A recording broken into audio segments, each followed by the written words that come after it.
Welcome to the lineup. This week's review of interesting and important stories in law enforcement. This podcast is meant to inform and entertain. It's brought to you by the team at Officer Magazine and Officer.com. It's a production of Endeavor Business Media, a division of Endeavor B2B. Now, let's get into the show. Welcome to the lineup, Officer Magazine's roundup of this week's police and law enforcement news. I'm your host, Joe Vince, assistant editor for Officer Magazine. And with me this week, my co-host, retired Lieutenant Frank Borelli. How you doing, Frank? I'm good, Joe. I don't know if that was your connection or you, but it sounded like you went, I'm your host, Joe. Oh, Vince. Like, you need more coffee this morning, Joe? Are you okay? I don't know if you've ever seen the movie Broadcast News, but there's a part of it where John Hurt tells or William Hurt tells Albert Brooks how to talk on camera for a news broadcast and how to punch those words and punch one idea and one thought. And that's always going through my mind when we record. So a little unnecessary background for everyone there. I feel like that ought to be a movie now that I make a point of not watching. Oh, it is an excellent movie. Highly recommended. So, all right. Well, as always, we've got a packed show, so let's get started. And this week, our first story is just another tragedy. This is out of Pennsylvania, where three North York County regional police officers were shot and killed by a suspect who, by all reports, was dressed in camouflage and waiting to ambush these officers who were coming to serve an arrest warrant in a domestic violence related case. The individual was in a cornfield and opened fire on officers. Two other officers, along with the three who were killed, two other officers were wounded in this exchange, which today we ran a story. The gunfight lasted about 2 minutes. Initial reports had said the suspect had died of a self-inflicted gunshot wound, but later authorities were saying that one of the officers was able to return fire and fatally shoot the suspect. These, while officer fatalities might be on the decline, these ambushes and these surprise attacks on law enforcement are definitely on the increase. This is one of the most violent and horrific attacks on law enforcement in recent years as well. So, yes, you're right. Ambushes are definitely on the rise, it seems like.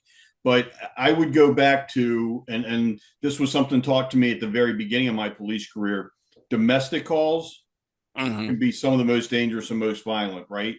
And in this case, you have a woman whose ex-boyfriend is stalking her, according to the report. She calls the police the night before. They can't find the guy. When they go back and he's set up in his cornfield, guy's hunting, right? I mean, it's and not to downplay this, not to minimize it in any way, but if you're a guy who's familiar with a bolt action rifle, you've got a rifle that's zeroed, you know your distance, you know what you're doing, you can kill several people before they even really realize where the shots are coming from. I look at this as not only the ambush, but as an extension of the domestic violence situation. It's a shame that it went the way it went. Always sad to lose officers, and we honor them and their sacrifice. I'm glad that they were able to engage with this murderer and neutralize him. I mean, I hate to sound cold-blooded about it, but, we just saved the taxpayers a lot of money in a jury trial and keeping this guy in jail and healthy and fed and all that. And I know somebody in corporate's going to go, hey, you can't say this stuff on a podcast. I don't have any sympathy for bad guys. This guy's set up in a predetermined position and sniped out three police officers and would have killed the other two without blinking, and the woman if he could have done that too. I'm not losing sleep over this. I'm sorry the officers are gone. Let's honor their memory, but let's learn from it. Those of us working in rural areas, um, drones are a wonderful thing. FLIR and thermal is a beautiful thing, and not that you can take the time to recon everything like that, but I can't help this guy had a history. Thinking he had a history. This might have been one where some additional recon might have been necessary to serve that warrant.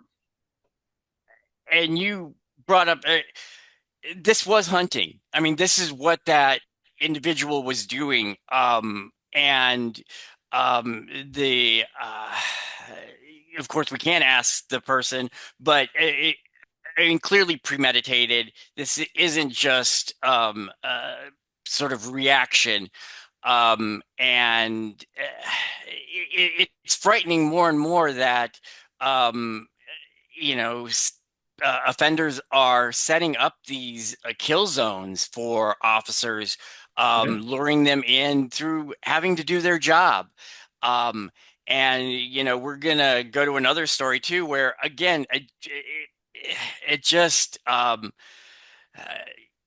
you do hope that the takeaway from this is something that protects officers in the future, and that like you said, drones being used, other backup being called in immediately, um, what The have thing you. is, Joe, in this case, sorry to interrupt you, more No, go backup ahead. means more targets, right?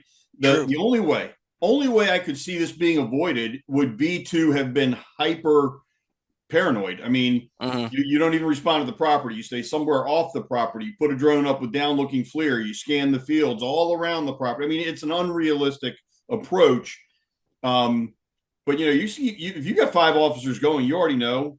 I mean, there's already a threat there. This isn't. If it had been a SWAT team, maybe some of the body armor would have prevented some of the deaths. But this was a high risk warrant service.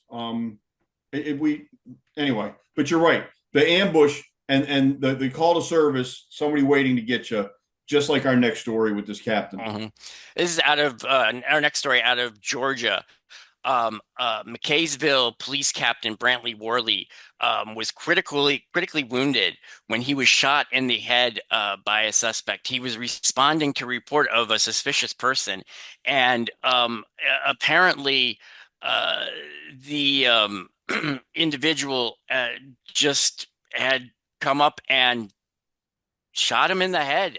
There aren't a lot of details, but it doesn't sound like the police captain had a lot of time. This wasn't a discussion or a confrontation ahead of the shooting.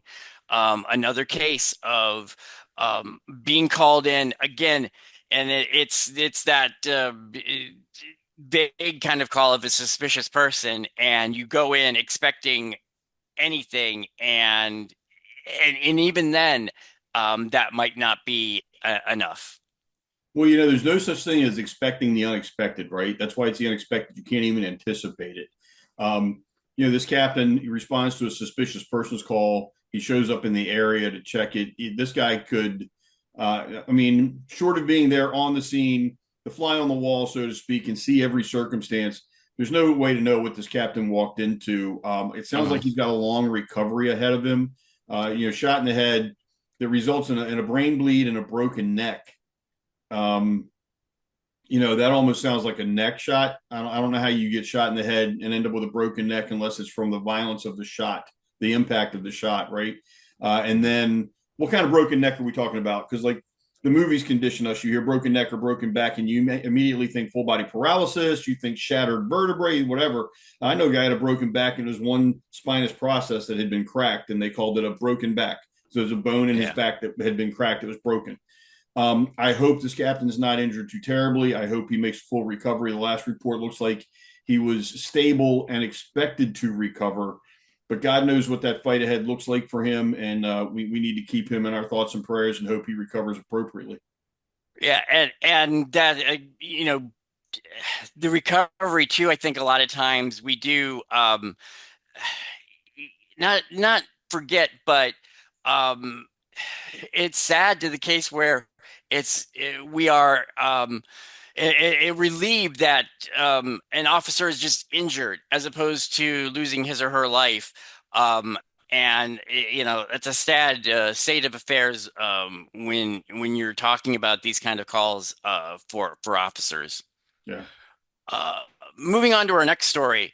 Um, this is out of Minnesota and a little more less heavy, I guess, a little more. I don't necessarily call it lighthearted, but um, a a Maple Grove police officer had an interesting interaction with a suspect who turned out to be trying to imitate law enforcement. This phony officer was tailing the Maple Grove officer who was driving an unmarked vehicle. The imposter had the emergency lights and all of that, and they apparently were in this sort of rolling cat and mouse chase of coming up alongside one another, tailing, etc. Eventually, the officer decided to engage in a traffic stop. And the individual, I believe, let's see, he had stopped for the officer before then trying to flee again and eventually was found by other officers hours later. But um, these are something that I'm seeing pop up quite a bit. Are individuals, uh, wearing uniforms, having as much of the gear and equipment that an officer would have in it, and going out and making traffic stops. Sometimes simply just to make the stop. Well, There's nothing else. it's And in it's other cases, it's worse. it's an exercise of power and obviously an abuse of power. Hmm. Um, we had a case like this years ago.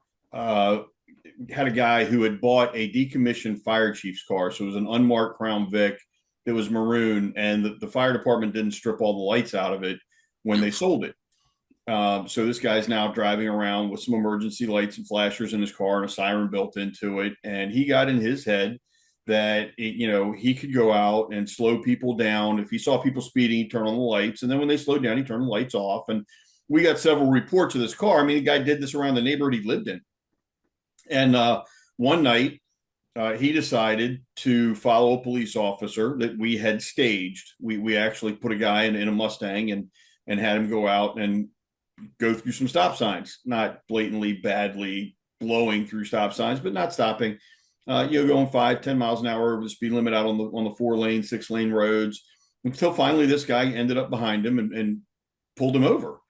And when the suspect walked up on the police officer in the Mustang, the police officer had his badge in his hand. It was like, well, dude, I showed you mine. Show me yours. If you don't have a police ID in your pocket, you got a problem. The guy tried to run away. It didn't work. Um, but this is something. If you're a police officer and you're not alert to who might be following you, whether they're in an emergency vehicle, marked car, whatever they're in, I had some kids, teenagers, that thought it would be funny one day to follow me around on patrol. And you take a couple of turns and you realize real quick who's following you and who's. I mean, there's just no way they're getting from A to B when you've turned around and done circles. Um, and I ended up in a parking lot that had a roundabout at the end of it, so I could just turn Hmm. around and come back at them in the parking lot and confront them. Not the best position to be in, but they're following along, thinking everything's cool. They're having a good time. They're joking. They're laughing. Oh, we're going to follow around the police officer. And all of a sudden, they've got reds and blues and a shotgun pointed at them, and they're like, maybe this isn't a good idea. Live and learn, but yeah, pay attention, guys. We got to make sure that we know what's going on in our surroundings. Glad this worked out for the officer and not for the impersonator, the And imposter. I always wonder what the end game is, and maybe I shouldn't even think that the end game is for these imposters, Stroking their own especially when ego. but even when they're like they confront an actual officer, if I don't know why I should think that I shouldn't get into the process there. Moving on to our next story. This is out of Florida, and this is just it's an upsetting story to me. It's just aggravating. An off-duty Edgewater police officer was shot multiple times, fatally shot by a convenience store employee who confessed to the killing and also told investigators that he was having a bad day. Apparently, the clerk and the officer had known each other. I think had gotten into an argument. It's unclear if the clerk knew that this individual was an Edgewater police officer. But I'm sorry to to to say you're having a bad day and that this is the expression of that. I just it's beyond me. So apparently, his family, the suspect's family, said that he had previously been diagnosed with a mental disorder. Um, I'm gonna go off on political tangent here for a second, but I don't want to go before police officer Jewell, on duty, off duty, it doesn't matter. We lost a brother officer, shot in the head.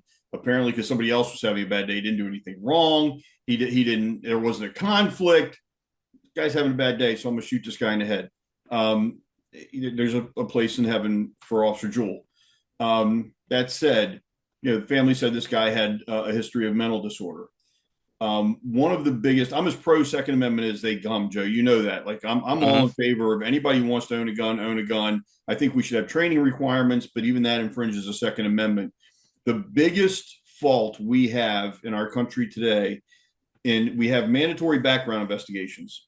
I'm all in favor of it, not a problem. Our challenge is that because of privacy laws, the background investigation does not ever include any diagnoses of mental emotional disorders. Um, and until we can close that, I don't want to call it a loophole, but until we can bridge that gap, this is going to continue to happen. People who are not mentally stable, not emotionally stable, are going to be able to buy guns and then go use them. And until we can close that gap and somehow get in the background of investigation access to mental health records, the diagnoses that would be detrimental to public safety if somebody owned a gun. Now, is this a slippery slope? Absolutely. How many veterans do we have that are diagnosed with PTSD? And it would only take one piece of the law for somebody to say, well, if you've been diagnosed with PTSD, you can't have a gun. And then we have all these veterans that can't own a gun, even though every day there's nothing wrong. Um, this is another instance of somebody who probably should never have been able to buy a gun, bought a gun, decided to use it. No good reason for it.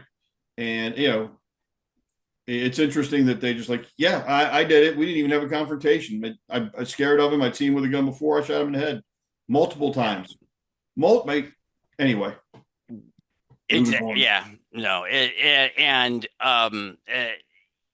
that mental illness in this country and how we deal with it because I think it's being um I'm going to say unfairly put at the foot of law enforcement who aren't and I say this it's through no fault of departments, but they're unequipped to handle this, and we need to do a better job at figuring that out, and not just saying, "Hey, you know what? It's a police matter."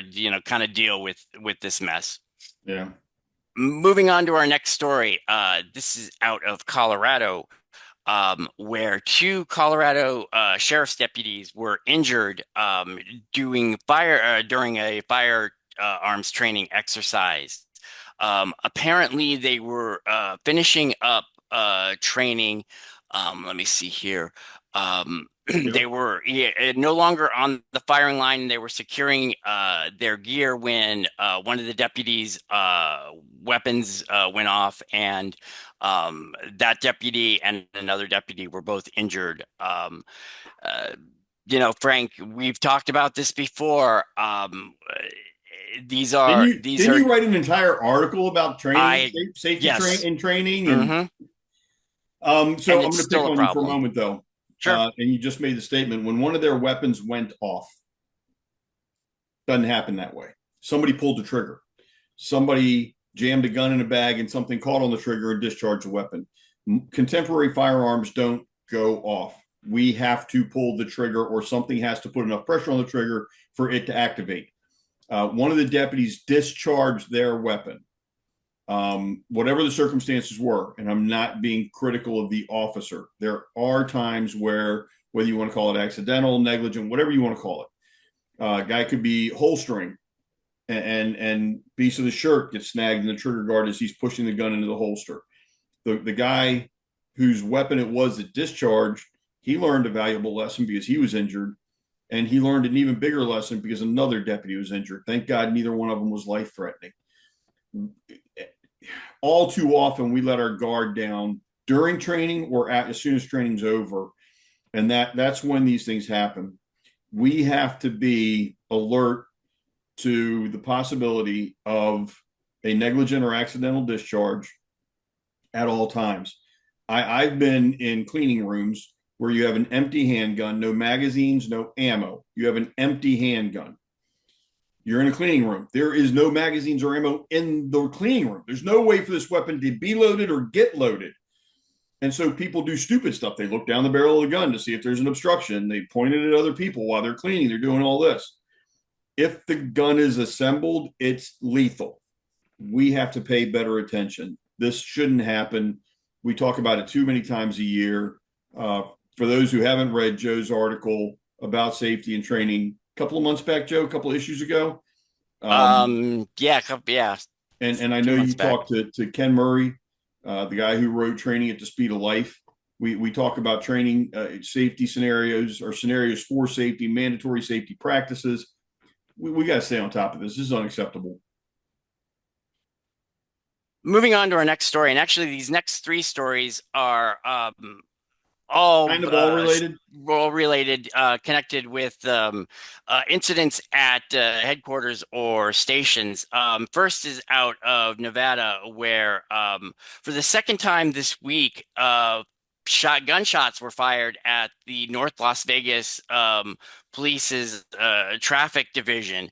There were officers there at the time this second shooting. They had heard the gunshots, saw the damage done to the station. Um, and then in Pennsylvania, in Pittsburgh, an individual rammed the gate, one of the entrance gates at the FBI's Pittsburgh field office, then jumped out of the vehicle and pulled an American flag out of the car, draped it on the damaged gate, and fled. He eventually was apprehended about a day later.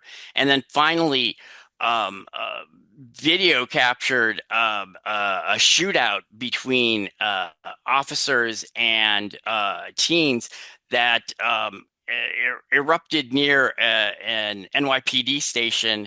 Um, it apparently had started between these two teens who were exchanging gunfire with one another, and then the police became involved because it's right there at the front doorstep.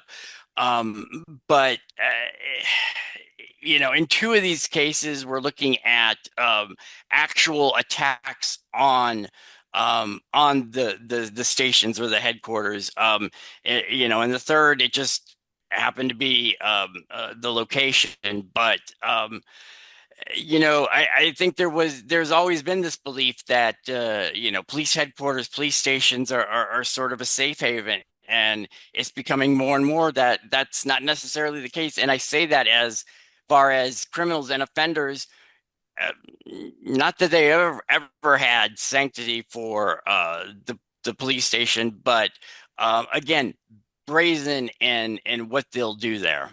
Well, and some of them, it's not a matter of brazen. They're not brave. They just don't care. Um, right outside of my local county sheriff's office, there's a sign for a safe exchange area. So, like, people who have custody of Hmm. the child and they need to meet someplace to drop off, and either one of them feels potentially intimidated or fearful, they have this safe place right outside the sheriff's office where you would expect nothing to happen. What did we just talk about? Domestics, violent domestics. They can happen anytime, anywhere. So that safe space What guarantees it? People's respect for the sign, people's respect for the area. Um, of these three, there's a couple of things, these three stories, Joe, a couple of things that really bother me. Number one, this is the second time the North Las Vegas building's been shot. It said, in the one case, the south side of the building was struck multiple times. That's outside the building. But then if you look at the end of it, this was the second shooting that occurred at the traffic division. On Monday, officers observed damage to a wall inside the building. That means bullets came through windows or open doors or something. If there's damage to the wall inside the building's not safe. The bullets are inside. That's a bad thing. Number two, the crash into the FBI's Pittsburgh field office. Politics has gotten so convoluted these days. If somebody thinks that the FBI is anti-American right now, I don't know what to tell them. We're going to crash into a gate. We're going to hang an American flag on the gate. God bless them. I'm all in favor of the American flag flying in front of every federal building. I'm pretty sure the FBI that building has one there. If it doesn't, now it does.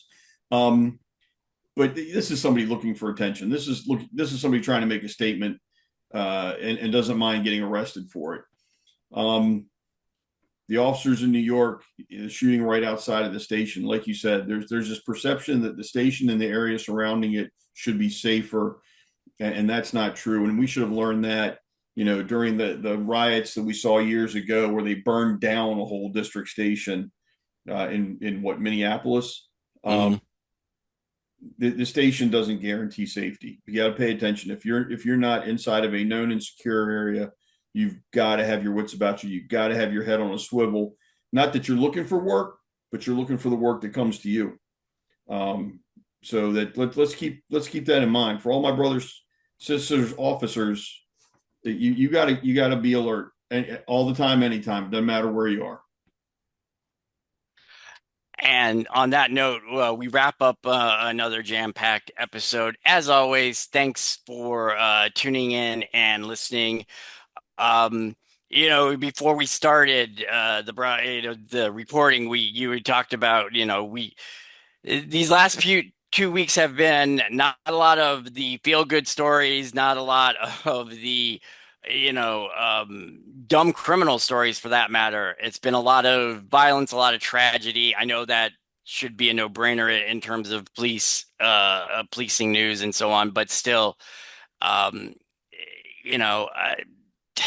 it gets depressing after a while. And I would just say too, we're always give us the heads up on those feel-good stories, on those stories about officers, going above and beyond for their community, even the little things to make, even if it's just one individual's day, that much better. They're out there, they're happening all the time. Send them in to us. We'd like to spread the word, and by all means, recognize them yourself at the very least.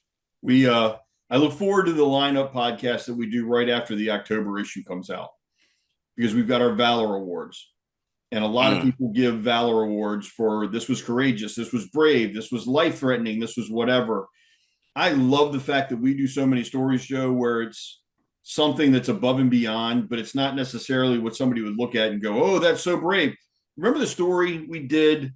Police and deputies on patrol, and he sees a person in an electric wheelchair going to the grocery store, and it's miles away on the side of the road. And they take him home, they get the grocery list, they go do the grocery shopping, and they bring the groceries back. That's valor. That's humanity. That's compassion. That's protecting and serving, because you got this person off the side of the road and you did a service for them. That's the kind of stuff that's what warms my heart. And you're right. The last 2 weeks, we haven't really seen those kinds of stories. We'd love to see them, but I'm looking forward to the one we do after our Valor Award. Some of those things are going to be really neat to discuss. Absolutely. As always, take care and stay safe.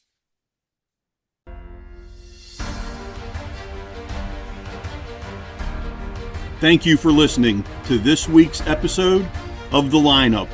Please remember, the opinions voiced are not those of Officer Media Group or Endeavor Business Media, but only those speaking those opinions themselves. Thank you and stay safe.